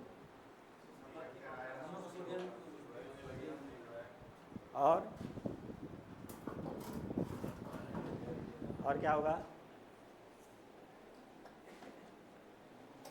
और क्या होगा? हैं? हाँ, सेल मरना शुरू हो जाएगा। और सबसे पहले यहाँ इफेक्ट होता है ब्रेन में। डिहाइड्रेशन होता है तो सबसे पहले यहाँ इल्यूजन होना शुरू हो जाता है, मेमोरी खत्म हो जाती है ना? मेमोरी खत्म होने लगेगी।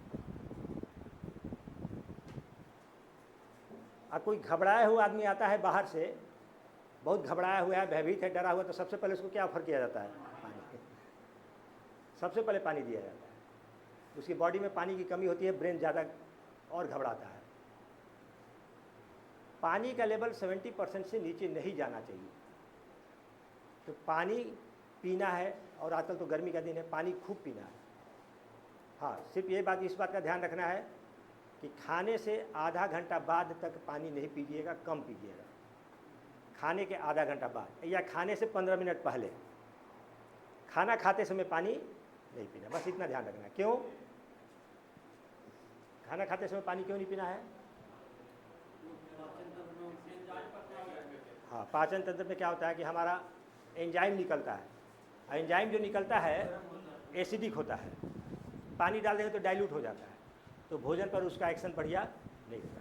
आधे घंटे के बाद आपका गला सूखने लगेगा, बॉडी पानी डिमांड करेगा। 25 मिनट आधे घंटे के बाद 1 गिलास पानी पीजिए, उसके बाद हर 1 घंटे के बाद पानी पीजिए। हर एक प्रैक्टिस का तरीका, पढ़ने का तरीका सबसे बेस्ट तरीका है, जिसको बोला जाता है पोमोडोरो मेथड। पोमोडोरो मेथड नहीं हो तो आप लोग सर्च करके देख भी सकते हैं। हाँ, आप कंसंट्रेट होकर कितनी देर तक पढ़ सकते हैं? आधा घंटा, एकदम सही बोलिए। 40 मिनट से ज़्यादा, इसीलिए 40-45 मिनट का एक क्लास रखा जाता है, ठीक है। इससे ज़्यादा देर तक आप कंसंट्रेट होकर नहीं पढ़ सकते। उसके बाद क्या करना है, आपको ब्रेक करना है। तो पोमोडोरो मेथड को ब्रेक लर्निंग भी बोला जाता है। 45 मिनट जब तक कंसंट्रेट होकर पढ़ रहे हैं पढ़िए, उसके बाद उठ जाइए, ब्रेक लीजिए, थोड़ा घूमिए फिरिए, 1 गिलास पानी पीजिए, फिर पढ़ने बैठिए, फिर आधा घंटा 45 मिनट पढ़िए, ब्रेक लीजिए, पानी उनी पीजिए, घूमिए फिरिए, फिर पढ़िए। ब्रेक कर करके पढ़ेंगे ना तो आपके ब्रेन को एनर्जी बना रहेगा बहुत देर तक। तो पानी पीते रहना है बीच बीच में लगातार। और खाने के बाद नहीं पीना है, खाने से 15 मिनट पहले या खाने के आधे घंटे बाद पानी पीना है। तो पानी पीने वाला तो हमें ख़त्म कर दिए। नेक्स्ट, पोस्चर, बॉडी पोस्चर, ये बड़ी इंपॉर्टेंट है।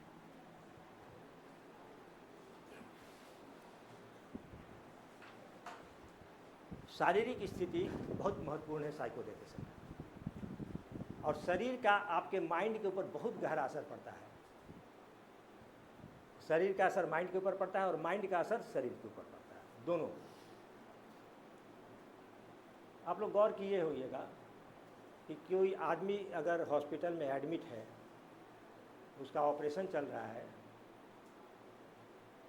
तो क्या होता है, उसके रिश्तेदार जो बाहर खड़े होते हैं वो बेचैन चहलकदमी करते रहते हैं, अस्थिर होकर शांत नहीं बैठते हैं, चहलकदमी करते रहते हैं। फिर कभी देखेंगे कि लाइट जल रहा है अभी ऑपरेशन थिएटर का, फिर अंदर झाँक, मतलब उनके शरीर में बेचैनी। शरीर में बेचैनी क्यों है? क्योंकि उनके दिमाग में बेचैनी है। जब दिमाग में बेचैनी होती है तो शरीर में बेचैनी होती है। कहा जाता है ना कि बैठ के पैर नहीं हिलाना चाहिए, सुने हैं कि नहीं? मेरी दादी मुझे को बताती थी कि खाना खाते समय पैर मत हिलाना। मेरी आदत थी पैर हिलाने की, खाना खाते समय पैर मत हिलाना। क्या हो जाएगा? अब तो तुम्हारा खाना कुत्ते के पेट में चला जाएगा। तो हम उनसे बोलते थे कि मेरे पेट से कुत्ते के पेट का क्या कनेक्शन है? हम अपने पेट में खाएं तो कुत्ते के पेट में कैसे जाएगा? आप लोग ऐसे ही बोलते रहते हैं। अब पता चलता है कि ये इसलिए बताया जाता है कि वो खाना डाइजेशन उसका बेहतर नहीं होगा, आपके दिमाग में बेचैनी चल रही है। और यही वजह है कि सलाह दी जाती है कि खाना खाने के बाद मैथ मत बनाइए, दिमाग वाला काम नहीं करना है खाना खाने के बाद 1 घंटे तक, क्योंकि दिमाग वाला काम कीजिएगा तो एनर्जी ब्रेन की तरफ जाएगा।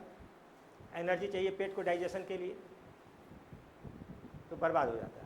हाँ, एक जीके पढ़िए, न्यूज़पेपर पढ़िए, जहाँ दिमाग कम लगाना हो, ठीक है। तो बॉडी का पोस्चर बहुत इम्पोर्टेंट। देखिए, अब जैसे आप लोग बैठे हैं, अब आप पैर मोड़ के बैठे हैं, ये गलत पोस्चर हो गया। आपके पैर में तनाव है या नहीं? आप पैर दोनों रखिए सामने, अब तनाव कम हुआ या नहीं? बॉडी में तनाव रहेगा तो माइंड, इसका मतलब है कि आपके माइंड में तनाव है, अब बॉडी पर रिफ्लेक्ट हो रहा है वो। और जैसे बॉडी को रिलैक्स कर दीजिएगा, माइंड आपका रिलैक्स हो जाएगा। तो माइंड को, अरे पार्क में जाइए ना सुबह सुबह, देखिएगा कि 10-15 बूढ़ा लोग हा हा हा हा करके हंसते हैं। देखे कि नहीं? क्यों हंसता है? हंसने का ड्रामा भी अगर शरीर से कीजिएगा तो यहाँ पर तनाव नहीं टिकेगा। सुबह सुबह अपने ब्रेन को लोग रिलैक्स करते हैं। 3 इडियट में डॉक्टर को गुस्सा आता था तो क्या करता था? देखे कि नहीं? 3 इडियट में हंसता था। 3 इडियट में डॉक्टर को जब गुस्सा आता था, हाँ मुन्ना भाई MBBS में, ठीक बोला, मुन्ना भाई MBBS में, करेक्ट। मुन्ना भाई एमबीबीएस में जब डॉक्टर को गुस्सा आता था तो हंसता था, लगता था लोग समझते थे कि पागल है, हंस रहा है। तो पागल ही था डॉक्टर, उसको पता है कि मेरा जितना मेजर ऑर्गन है सब पे इफेक्ट पड़ेगा मेरे स्ट्रेस का। तो मेजर ऑर्गन को बताना है तो स्ट्रेस कम करना पड़ेगा, स्ट्रेस कम करना है तो हंसना पड़ेगा बिना मतलब का भी।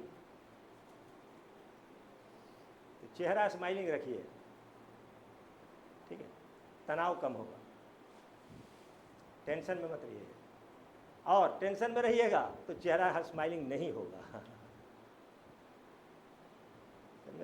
तो बॉडी, आप साइको देते समय आपका बॉडी पोस्चर देखिए, आपका पैर हिल रहा है, पैर को अंदर कीजिए आराम से,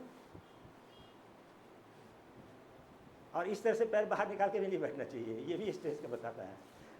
ट्रेन जब स्टेशन पर रुकने वाली होती है तो जो बैठा रहता है अपना पैर को ऐसे निकाल कर रखे रहता है, देखे हैं कि नहीं, कि रुकेगा तो तुरंत उठ के भागेंगे। अब वो स्ट्रेस में आ गया। अगर हम लिखने के बाद हमेशा देखते हुए कि मार्कर छोड़ देते हैं, ये अगर हम पकड़े हुए हैं तो मेरे ब्रेन को मैसेज आ रहा है कि लिखना है, लिखना है, क्योंकि हम पकड़े हुए हैं। दरोगा अपना पिस्टल, इंस्पेक्टर अपना पिस्टल क्या करता है, रिवॉल्वर यहाँ लटका के रखता है, हाथ में थोड़ी लिए रहता है। हाथ में क्यों नहीं लिए रहता है, ब्रेन को मैसेज आते रहेगा कि किसी को ऊपर भेजना है। अगर ये हाथ में आ गया, ब्रेन अलर्ट हो जाएगा। आए जब विद्यार्थी आप पेन हाथ में पकड़े हैं ना, आपका ब्रेन अलर्ट है, ब्रेन के किसी न किसी कोने पे जा रहा है कि आपको लिखना है। हमको नहीं लिखना रहता, हम तुरंत छोड़ देते हैं, क्योंकि अभी हमको बोझ लगने लगता है ना। आज जब लिखना है तो उठा लेंगे। तो हैबिट बनाना पड़ेगा आप लोगों को कि अननेसेसरी बॉडी को रिलैक्स करना है। दूसरी बात, जब भी प्रैक्टिस कीजिए, जब भी घर पे प्रैक्टिस कीजिए, बिस्तर पर बैठ के प्रैक्टिस मत कीजिए, जमीन पर बैठ के प्रैक्टिस मत कीजिए। कहाँ बैठ के प्रैक्टिस करना है, टेबल और चेयर पर बैठ। जिस माहौल में जिस तरह से आपको एग्ज़ाम देना है उसी तरह का इन्वायरमेंट क्रिएट करके, इन्वायरमेंट का मतलब उसी तरह से बैठ के टेस्ट दीजिएगा। आपका बॉडी, उससे मसल मेमोरी स्ट्रॉन्ग होता है। मसल मेमोरी का मतलब क्या होता है, आप मसल, ब्रेन में ही मेमोरी नहीं होता है। अच्छा, आप लोगों में से कितने लोग बाइक चलाते हैं, करीब करीब सब बाइक चलाते हैं। अच्छा, साइकिल तो सब चलाते होंगे, कितने लोग चलाते हैं साइकिल, उतने ही लोग हैं जितना बाइक चलाते हैं। जब ज़रूरत पड़ती है, माने बाइक चला रहे हैं, सामने कोई अचानक आ गया आदमी, तो आप सोचते हैं कि अरे इसको तो धक्का लग सकता है, इसको चोट लगे तो बड़ी पिटाई होगी, मौका कहाँ मिलता, तो क्या करते हैं, ब्रेक लग जाता है। आप सोच के नहीं लगाते हैं ब्रेक। नया जब आदमी सीखता है तो सोच के ब्रेक लगाना पड़ता है, नया आदमी सोच के ब्रेक लगाता है। लेकिन जैसे 15-20 दिन चला लेते हैं, आपकी आदत बन जाती है, ये मसल मेमोरी स्ट्रांग हो जाता है। अब मसल मेमोरी स्ट्रांग हो जाता है ना, तो साइकिल चलाना या बाइक चलाना, 20 साल तक बाइक मत चलाइए फिर भी नहीं भूलिएगा। 20 साल तक बाइक मत चलाइए, आप बाइक चलाना नहीं भूलेंगे, क्योंकि आपकी मसल मेमोरी स्ट्रांग हो गई। तो अगर आप कुर्सी टेबल पर बैठ के एग्जाम दे रहे हैं, वही माहौल क्रिएट करके, तो आपका मसल मेमोरी स्ट्रांग हो जाता है। इसी सिचुएशन में आपको एग्जाम देना है, तो वहाँ एग्जामिनेशन हॉल में आपको दिक्कत नहीं होगी। बिस्तर पर लेट के घर पे एग्जाम दे रहे हैं, ज़मीन पर बैठ के दे रहे हैं, तो वहाँ पर एक प्रॉब्लम क्रिएट कर देगा। तो एक माहौल तैयार करना पड़ता है। सुनील गावस्कर ऐसे बैट्समैन थे जिन्होंने दुनिया के सबसे तेज़ गेंदबाजों का सामना किया है बिना हेलमेट, और ओपनर बैट्समैन, पहला गेंद वही खेलते थे, सुनील गावस्कर। और सबसे पहले डॉन ब्रैडमैन का रिकॉर्ड सुनील गावस्कर ने तोड़ा था। हिंदुस्तान को छोड़ के बाकी दुनिया के जितने फास्ट बॉलर थे सबको फेस किए, उसी के कंट्री में फेस करके उसी के पिच पर सेंचुरी बनाए। इंडिया में उस समय एक भी फास्ट बॉलर नहीं था। तो वेस्ट इंडीज़ का फास्ट बॉलर बैट्समैन को कम से कम अपना बॉलर को तो नहीं फेस करना पड़ता था, लेकिन सुनील गावस्कर को तो पूरे दुनिया के फास्ट बॉलर को फेस करना था। इंडिया में कोई फास्ट बॉलर था नहीं, मीडियम पेसर थे।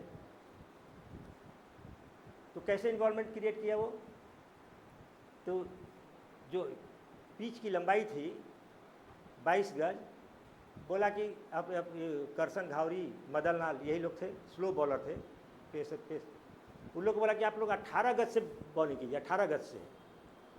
मैंने 22 गज से नहीं करके 18 गज से कीजिए, ताकि उसी रफ्तार से बॉल मेरे पास पहुँचे। और जिसका परिणाम क्या हुआ कि दुनिया के सबसे फास्टेस्ट बॉलर को फेस किएगा उसको। तो माहौल क्रिएट करना पड़ता है, ये होता है प्रैक्टिस करना। प्रैक्टिस इस तरह से कीजिए कि आप एग्जाम दे रहे हैं। शरीर को रिलैक्स रखना है, ब्रेन में स्ट्रेस नहीं होने देना है, अपने डाइट पर ध्यान रखना है, पानी सही तरीके से पीना है और श्वास सही तरीके से लेना है, ठीक है। और लोगों से बहस नहीं करना है, कंपटीशन नहीं करना है, बहस नहीं करना है। क्या कर रहे हैं, कहाँ कर रहे हैं, किसी से बताने की ज़रूरत नहीं है, ठीक। जितना ज़्यादा माइंड स्ट्रेस कम होगा, आपका परफॉर्मेंस उतना ही बेहतर होगा। आप लोगों का कोई सवाल हो तो पूछिए, आप लोगों का कोई सवाल है तो पूछिए। जाइए।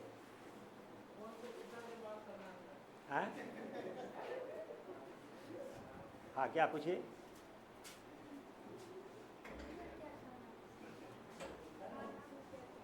खाना में क्या खाना है अभी बता देंगे, क्लास में बता देंगे। अपने को क्लास शुरू करेंगे, बताएंगे। रोज़ कुछ ना कुछ हमको बताना है। ये तो सारा आपको ओवरव्यू दिए, टॉपिक तो कम रहे, 5 टॉपिक है, 5 टॉपिक नहीं 15-20 टॉपिक है, लेकिन वो 5 से 7 दिन में ख़त्म हो जाएगा आराम से। लेकिन बाकी सभी चीज़ों का प्रैक्टिस आपको ज़्यादा करना है, तो आराम से आपका साइको निकलेगा, आराम से निकलेगा। कितने लोग पहली बार साइको देंगे? हाँ, बैठ जाइए, हाथ नीचे कीजिए। हम जब साइको पढ़ाना शुरू किए थे 2007 में, 6-7 में, तो मेरे पास वही लड़के आते थे जो 6 बार साइको दे चुके हैं, 7 बार साइको दे चुके हैं, और हर बोर्ड का अलग अलग एग्ज़ाम होता था। तो एक लड़के का जब लेवल आ जाता था तो किसी बोर्ड में एग्ज़ाम देता था तो रिजल्ट आ जाता था उसका। जब 6 बार एग्ज़ाम दिए साइको नहीं हुआ, 7 बार एग्ज़ाम दिए साइको नहीं हुआ, तब मेरे पास पहुँचते थे। ये 2019 में, और सबसे ज़्यादा इस बार। अब तो खैर बीच में बहुत सारे लोग हट गए, एज यही हो गया होगा, एज ख़त्म हो गया होगा, तो अब फ्रेशर लड़के मिलते हैं। ये तो पहले तो हमारे पास वही लड़के आते थे, रिजल्ट देते थे, रिजल्ट होता था, ठीक है। जो बात बताएंगे उसको फॉलो करना है, जो तरीका बताएंगे उसको फॉलो करना है, और किसी के बात को और तरीका पर ध्यान नहीं देना है, कन्फ्यूजन क्रिएट नहीं करना है, अपने दिमाग में किसी तरह का भ्रम नहीं रखना है, ठीक है। और कोई सवाल?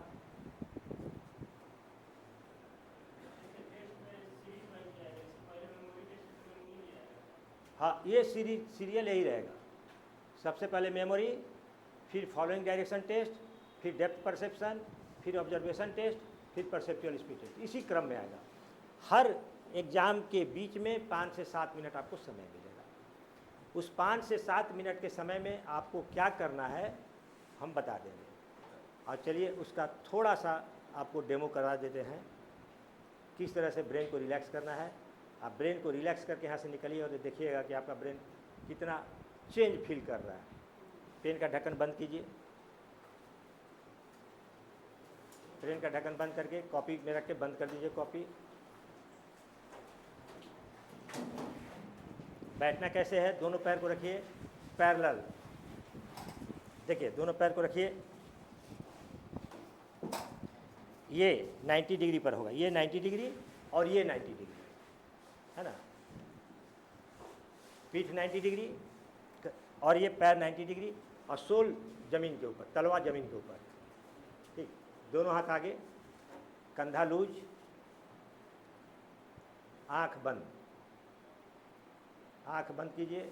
जब तक नहीं बोलेंगे आंख नहीं खोलना है, आंख बंद रखिए।